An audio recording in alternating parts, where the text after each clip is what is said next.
The Tao of Self-Confidence, Episode 582. Welcome to the Tao of Self-Confidence, where I share stories of amazing women who have discovered their inner journey to self-confidence. Visit our website at thetaoofselfconfidence.com. Your inner journey to self-confidence awaits. Well, hello friend. Welcome to the Tao of Self-Confidence, where I share stories of amazing women who have discovered their inner journey to self-confidence. I'm your host today, Sheena Yap Chan, and today I have an amazing lady on the show today. She's a LinkedIn creator, a VidCon 2018 speaker, and also a student at Cal Poly, and I'm really excited to have her on and share her story with us today on self-confidence. So without further ado, I'm going to introduce you to Alyssa Mangaoang. Alyssa, how are you today? Maybe you can fill in a little bit more about yourself to the listeners. Yeah, I am so excited to be here today. I'm a rising fifth year at Cal Poly San Luis Obispo, where I'm double majoring in ag business and creative ethnic studies, but minoring in accounting and pursuing a career in marketing. And it's a huge, really confusing, why are you doing all these things that seems totally unrelated? But I'm someone who believes in learning for the sake of learning. And I think that my academic background reflects that as well, just because literally everything I added, I just wanted to learn more about. And going into marketing, I think that factors more into experiential knowledge and experiential growth. And I'm really excited to, see where that career path takes me. I think VidCon's a great start, and it's only up from here. Awesome. Well, thanks for sharing that. And Eliza, what's your cultural background? Yeah, so I am a Filipino American. My parents immigrated here in the 90s. And I grew up in San Francisco in a predominantly East Asian area. Thanks for sharing that. And what would be your favorite self-confidence quote? I would say it's not necessarily a quote, but to always be unapologetically yourself.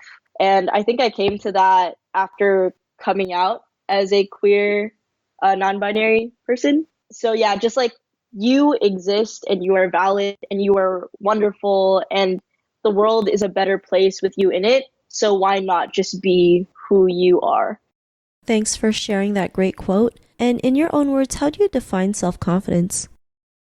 I think self-confidence is a spirit. It's something that isn't just about yourself. It's actually something that is fueled too by the people you surround yourself with, your community, the people you care about, and the people that care about you. I think all of those things contribute to yourself and can build your confidence. For me personally, I think I would define it in the way that I carry myself. Like, I am sure of who I am because I've been able to deconstruct and analyze why. Like, being queer, I've had a lot of time to think about myself and my identity and how that has influenced the way that I present myself to the world, the way I create content, what content I can and can't create. And I think self-confidence is something you build both internally and externally. And it's something that you need a community to really have a solid self-confidence in. That's not to say that because they love you, you are valid, but they help you see yourself in a way you should have always seen yourself, which is that you are a shining, radiant, incredible being, and that you not only deserve to be here, but the world is lucky because you're here. So yeah, I'm all about self-empowerment. Awesome. Well, thanks for sharing that. And I love how you mentioned, the world is lucky to have you here. I think we forget that we're here for a reason and that, we have certain traits and talents that we can contribute to, inspire people or create a better world or better, impact towards other people. So I really love that you mentioned that. And Eliza, what was your life like before your discovery of self-confidence?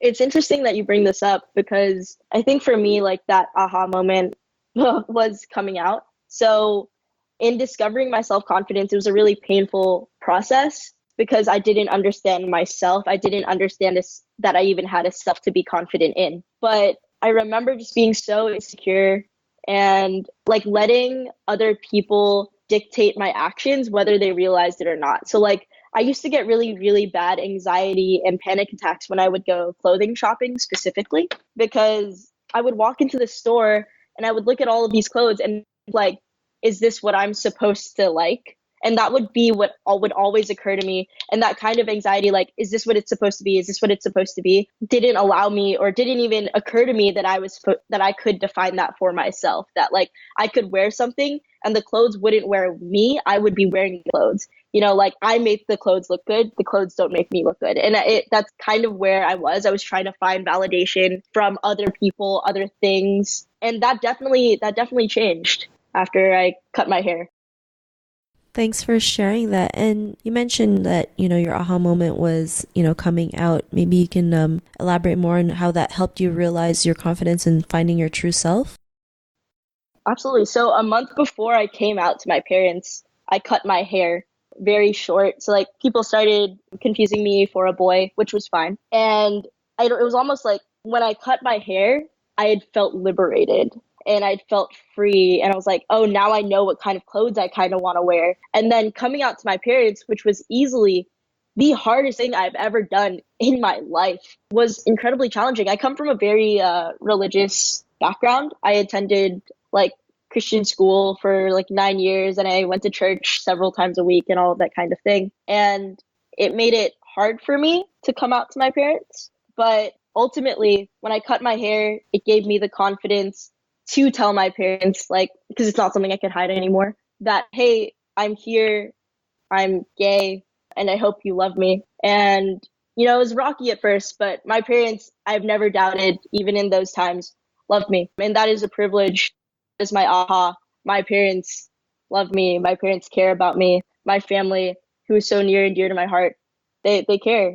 They love. I know I'm being repetitive, but I can't say it enough. My aha moment was being accepted by my family. From there, my life literally changed. Like I had become exponentially more confident in being able to pursue different careers and different opportunities. I was wary about like being visibly queer, but that's not something that concerns me as much anymore. But if I had not come out to my parents, if I had not come out, cut my hair, I think it summed like hard but better. That's what it was. It was hard but better because after I was confident, I was pursuing opportunities. I was getting opportunities because people could see I believed in myself. So yeah. Thanks for sharing that. That's such a great story. And it's great that you have a family, who do accept you no matter what happens, right? Because unfortunately, there are some families who won't accept their children after they come out. That's just the reality, right? You're fortunate enough that no matter what happens, your family loves you and you just have that freedom that you never thought was possible, right? That freedom to be your true self. And it's really challenging for some people out there to be their true selves because like you mentioned, sometimes we seek validation, we are dictated by others on how to think and what to wear and what to say, even, how to cut our hair. But, you broke through all that, right? You broke through all that. You had the courage to tell your parents, which is probably the hardest thing you mentioned you ever did. You're probably having like sweaty palms and stuttering and you probably didn't even know what to say half the time, but you did it, right? And it just felt a lot better. And because of that, what's your life been like now? It's a lot better. I think like so before coming out, me and my parents had like a harder relationship. We would argue a lot more. But after, and especially with my mom, I started to see that a lot of the things I really, really, really loved about myself, I got from my mom, right? And it wasn't until I was able to be completely honest with her that I was able to realize that. Like me and my mom still fight. We still don't get along on a lot of things, but I can honestly say that I feel like I understand her more and I appreciate her more. And it's like my family life is exponentially better. I love it. And my professional life is also better because like recently coming out and talking about queer visibility on LinkedIn at the Women of LinkedIn creator panel at VidCon was liberating and cathartic and productive all at the same time because it was me speaking about queer visibility. Rachel was reading some of the messages she had received from people on LinkedIn that weren't necessarily the best. And like Chantel was speaking about the differently abled community on LinkedIn, and Goldie is the one who organized it all together. And really, like, I think that is the sum of everything that I'd been through so far when it comes to creating content as a queer person of color on LinkedIn. Being able to talk about these diverse issues, and my life is one giant diverse issue. So to be able to talk about that and to grow and to really advocate for it now means the world to me. And this wouldn't have happened without that cutting my hair and coming out to my parents.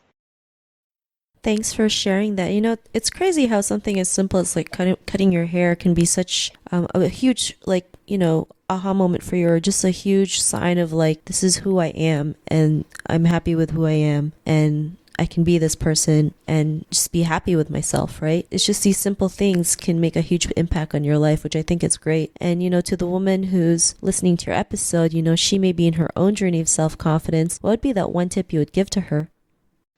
Everyone has their own pace and everyone has their own journey, and you need to do what's best for you. Like, honestly, it's a privilege for me to have been able to come out to my family, and it's a privilege to continually be supported by them. Do what is best for you at that moment, because like you just need to like be the best version of yourself that you can.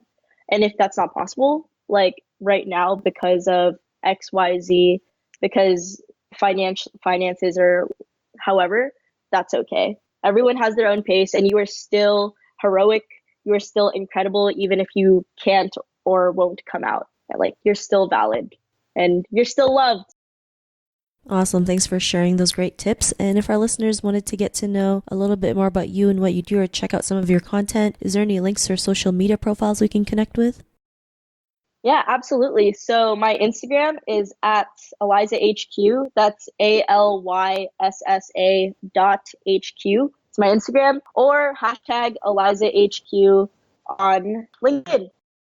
Awesome. Well, thanks for sharing that. And to our listeners, if you want to connect with Alyssa, you can also head on over to thetaoofselfconfidence.com and search for Alyssah's name. Her show notes will pop up along with everything else that we talked about. And I really just want to thank Alyssa today for taking the time to share her story and tips with us on self-confidence. So thank you so much, Alyssa.